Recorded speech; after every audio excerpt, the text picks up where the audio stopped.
Hello guys! Hello Sagittarius!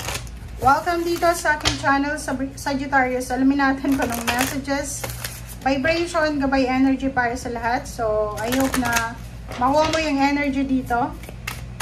Tingnan natin. Okay, vast vistas. Expand your horizon, Sagittarius. Okay. First card natin dito, sinasabi na Sagittarius, siguro may iba sa inyo dito na pwedeng matagal ka na sa company na pinagtatrabahuan mo, matagal ka na sa probinsya, matagal ka na dyan sa lugar kung nasaan ka man, or pwedeng nasa ibang bansa ka na sa ngayon, pero parang feeling mo, stagnant yung situation mo, parang walang improvement, yung parang nakatanim ka lang dyan na puno. Okay? So dito sinasabi ng barahan na spread your wings, expand your horizon. So it's time na Sagittarius para mag-explore ka sa buhay. Okay? Mag-adventure tayo. Okay. So this week, sinasabi ng barahan no kung kailangan mong mag-travel para makapag-expand, makapag-relax, travel lang. Okay?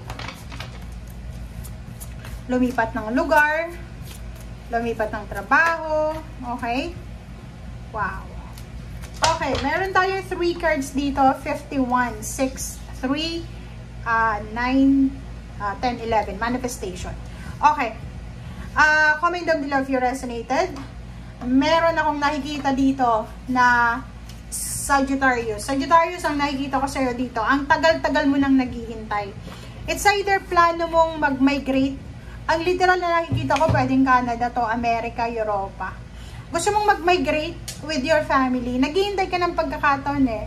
Parang nakikita ko, nakatingin ka palagi sa computer, sa mga agencies, kung paano ba pumasok sa bansa kasama ang buong pamilya. So, dito sinasabi ng baraha sa'yo na kung ano man tong minamanifest mo na to, na travel, relocation, or kung ano man yan na minamanifest mo, sinasabi ng baraha sa'yo na kailangan ng balanse dito. Ano ba yung ibig sabihin bakit kailangan ng balanse? Pag-aralan mong mabuti. Okay? Doon sa mga gustong pumunta ng Canada or sa kung ano, saan man bansa na hindi ka sigurado, kailangan mong pag-aralan yan. Kasi, di ba, may mga, kung updated ka sa mga balita sa ngayon, maraming bansa ang kailangan na magbawas ng empleyado. Kasi, ang daming unemployed, pero wala nang trabaho. Okay? Wala nang trabaho eh. So, sobrang naghihirap yung mga bansa ngayon. So, dito sinasabi ng baraha sa'yo na pag-isipan natin, okay? Sagittarius yung mga plano natin na, kasi merong ganun eh, engineer na sa Pilipinas, nurse, doctor, tapos dahil gusto nilang kumita ng malaki, di ba? So, mag-ingat ka sa sobra-sobrang pagiging impulsive, aggressive sa decision making. And be careful talaga. Be careful. Yun yung sinasabi ng baraha. Expand your horizon, but dapat maging matalino ka, maging wise ka. Parang, di ba yung kasabihan ng matatanda na kung i-check natin kung gaano kalalim yung tubig, dapat isang paa lang muna ang ilalagay natin. Diba? Parang ganun. Like for example, plano mong mag-migrate, gusto mong isama yung pamilya mo, ang dapat mong gawin, unahin mo muna yung sarili mo, di ba? Puntahan mo muna yung bansang yon, mag-stay ka doon ng maybe 5 years, kasi yung 2 years na pag-stay sa isang bansa, 2 years or 3 years, hindi mo pa alam yung pasikot-sikot yun eh, di ba? Pwede yung iba, gifted sila, alam na nila, 6 months pa lang, pero yung talagang batas ng bansang yan, yung culture ng bansang yan, kailangan natin na pag-aralan, di ba? Parang ganun yung example niyan eh. Bago natin kunin ang pamilya natin. Okay. 4 of Wands.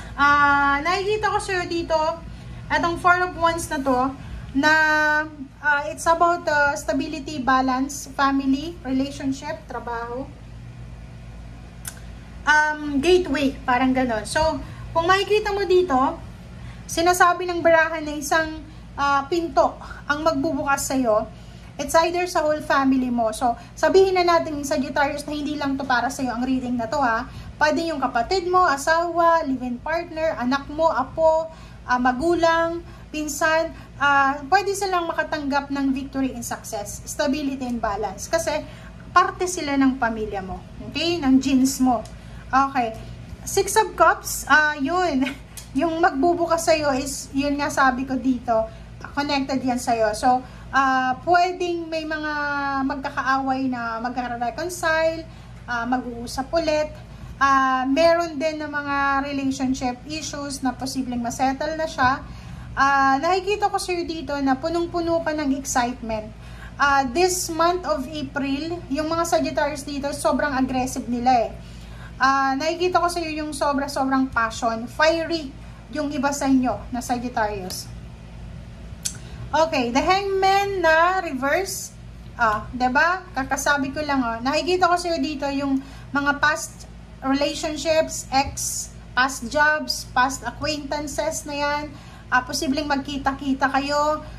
May mabuo na relationship, parang ganun, so mag-iingat ka. If you're married with committed relationship, or pwedeng live-in partner, pwedeng girlfriend, boyfriend, huwag tayong manloko, diba? So, mag-iingat tayo. Okay, kahit sabihin ng barang na to, nako, kilig na kilig ako kasi yung dati kong karelasyon, diba, na hindi na tuloy-tuloy yung pagmamahala namin, ay pwede na kaming magpakasal kasi wala na siyang asawa, pero ako may asawa pa. Parang ganun. So, ingat-ingat tayo, ha?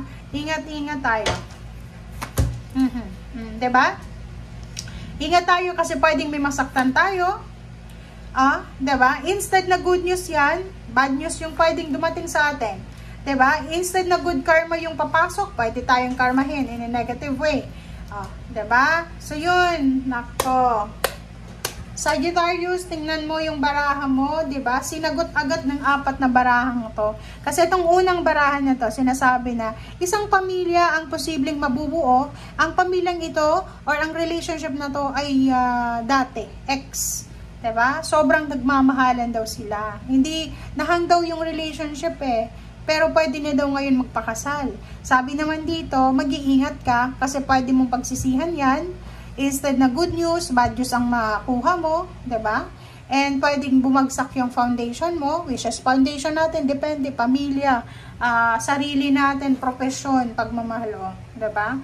Kung makikita mo to, sinasabi sa iyo dito na kung sobra-sobra yung pera mo, pag-ipunin mo na lang yan kaysa gastusin mo sa isang bagay, sa isang tao na alam mo na nakakaloka. Kasi kung makikita mo dito, pwedeng magsayang ka ng pera sa isang tao, sa isang maling tao, pwedeng sa ex mo. And may good karma, bad karma na parating dito. So, mag-iingat tayo. Sabi ng baraha sa'yo, kung may pamilya ka, may obligasyon ka sa pamilya, may anak ka, doon mo na lang ibigay sa anak mo, sa pamilya mo yung pera mo na yan. Yung mga kabit dito, di ba? Kung alam mo, may kabit or pwedeng nagpaplano, makipagrelasyon, ingat kayo kasi nga may bad karma na parating. Andito yung karmic justice. Ang justice card is nagsasabi yan na kung ano yung sinasend out natin, yun yung marireceive natin. Fate. Sinasabi ng baraha sa'yo dito na yung paniniwala natin, yung belief natin, yung faith natin, ay pwedeng magdala sa atin doon sa lugar na or sa sitwasyon na hindi ka panipaniwala. Diba? Talagang ganun, kahit yung kaliit lang ng mustard seed, yung faith natin sa Panginoon, magbabago at magbabago yung buhay natin. Kaya dito, diba, sinasabi ng baraha, like, wala kang tawag dito, wala kang takot, parang ganun. Naku, matakot ka. Kasi yung karma na, ang bilis digital ng karma ngayon, guys. Okay, so thank you guys for watching and see you again. So, this is a warning only, okay? Bye!